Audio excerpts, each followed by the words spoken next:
Hello बच्चों, मैं हूं अभिषेक सर और आज की क्लास में हम पढ़ेंगे वैद्युत आवेश के कारण किसी बिंदु पर वैद्युत क्षेत्र की तीव्रता। यानी कि बिंदु आवेश के कारण किसी बिंदु पर वैद्युत क्षेत्र की तीव्रता हम कैसे ज्ञात कीजिए कि अगर हमने मान लिया कोई बिंदु आवेश है, यहाँ पे कौन सा प्लस किसी बिंदु पर रखा, मान लो ओ बिंदु पर रखा, यहां से कुछ दूरी पर एक बिंदु पी है, कितनी दूरी पर, मान लिया आर दूरी पर। तो यहां पर हमें पॉइंट पी पर हमें वैद्युत क्षेत्र की तीव्रता ज्ञात करनी है। तो सबसे पहले अगर हम बात करें कि हमें लिखना कैसे है, तो लिखना क्या है, माना, आप अपनी कॉपी में लिखें, माना के परावैद्युतांक के किसी माध्यम पर एक बिंदु आवेश प्लस क्यू बिंदु ओ पर रखा है, जिससे स्मॉल आर दूरी पर एक बिंदु पी है जहां पर वैद्युत क्षेत्र ज्ञात करना है। अब ज्ञात करने के लिए हम क्या करेंगे, तो हम लोगों ने अपनी थ्योरी लेक्चर इसके पहले वाले लेक्चर में देखा। अगर आपने वो लेक्चर नहीं देखा तो आज सबसे पहले वो लेक्चर देखिए, वैद्युत क्षेत्र का पहला लेक्चर। तो वैद्युत क्षेत्र क्या हो, कैसे निकालेंगे हम लोग, तो यहां पर एक कौन सा आवेश हो, परीक्षण आवेश क्यू, यानी कि वैद्युत क्षेत्र में किसी बिंदु पर एकांक धन परीक्षण आवेश पर जितना बल लगता है वो क्या कहलाता है, उस बिंदु पर वैद्युत क्षेत्र कहलाता है। तो हमने एक पॉइंट परीक्षण आवेश Q0 रख दिया।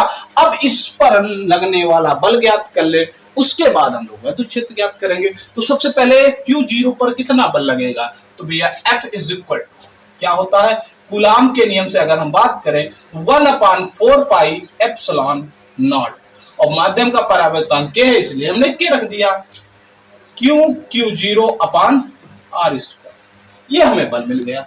अब वैद्युत क्षेत्र की परिभाषा से, वैद्युत क्षेत्र की तीव्रता की परिभाषा से हमने क्या पढ़ा था, E is equal to F upon Q0। तो यहां से F की वैल्यू अगर रखोगे तो F की वैल्यू क्या है, 1/4 पाई एप्सिलॉन नॉट के Q0 upon R square by Q0। इस Q0 से Q0 कट गया, E इज इक्वल टू क्या हो गया, 1/4 pi epsilon naught Q by R square. ये हो गया P बिंदु पर वैद्युत क्षेत्र की तीव्रता का फार्मूला।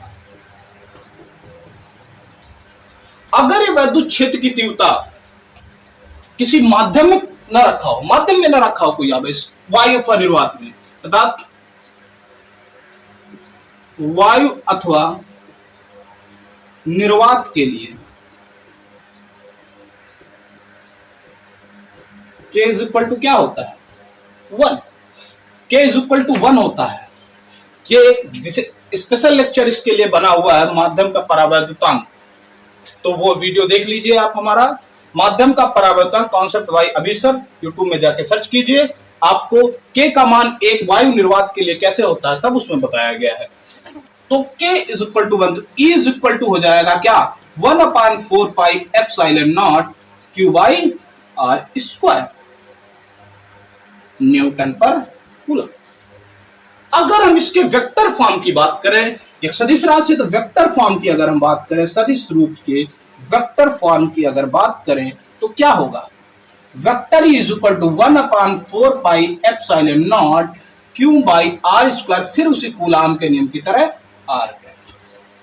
आगे हमने एक लेक्चर में बताया आर कैप बराबर वेक्टर ऑफ अपॉन आर करके थोड़ा सा कंफ्यूजिंग बना देते हैं, वो आप समझ सकते हैं। उसके बाद अगर हम यहां तक तो निकाल चुके हैं, पी बिंदु पर वैद्युत क्षेत्र की गणना हम किस तरीके से करेंगे।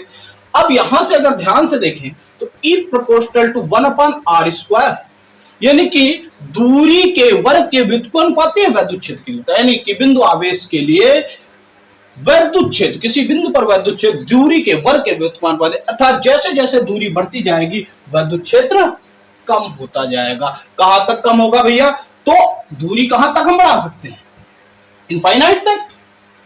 दूरी हम कहां तक बढ़ा सकते हैं, इनफाइनाइट, यानी कि हम अनंत दूरी तक वैद्युत क्षेत्र होगा। क्यों, क्योंकि वैद्युत क्षेत्र कितना हो सकता है, आर, आर अनंत तक बढ़ सकता है। इस तरीके से अगर हम बात करें आर को हम कहां तक, इनफाइनाइट तक बढ़ाएंगे तब ई जाके 0 होगा। यानी कि वैद्युत क्षेत्र का प्रसार कहां तक होता है, अनंत तक होता है। यह है कि दूरी के साथ वो लगातार घटता जाता है, कुछ समय बाद हमें हम उसको डिटेक्ट नहीं कर पाते, पता नहीं कर पाते यहाँ पे वैद्युत क्षेत्र है या नहीं, लेकिन उसका प्रसार कहां तक होता है, अनंत।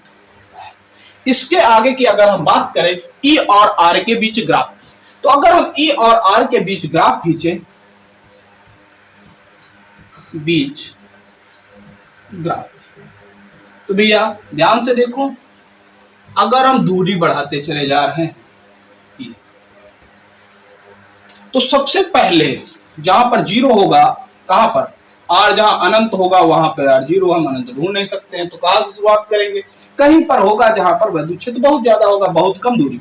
जैसे जैसे आर बढ़ाते जाएंगे वैद्युत क्षेत्र कम होता जाएगा, और कहां पे, आर जब अनंत होगा तब वैद्युत क्षेत्र जाएगा। यानी कि कैसा ग्राफ बनेगा, इस प्रकार के